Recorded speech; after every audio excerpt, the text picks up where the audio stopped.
အိမ်ထဲမှာကိုဆွဲထားတဲ့ဇာတ်ကိုဒီလို picture format ပြောင်းတဲ့နည်းလမ်းလေးသိချင်နေဆိုရင်ဗီဒီယိုလေးကိုအဆုံးထိကြည့်ပေးသွားပါရှင်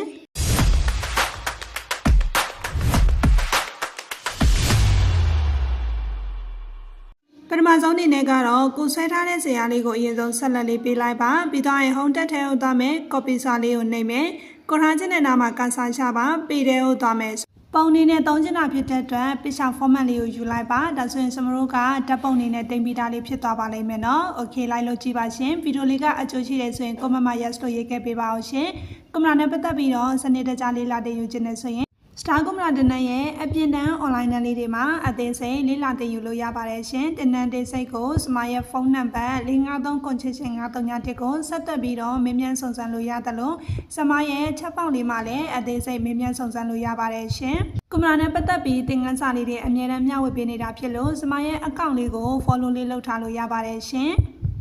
ဗီဒီယိုလေးကိုအဆုံးထိကြည့်ပေးတဲ့အတွက်အားလုံးကိုကျေးဇူးတင်ပါတယ်ရှင်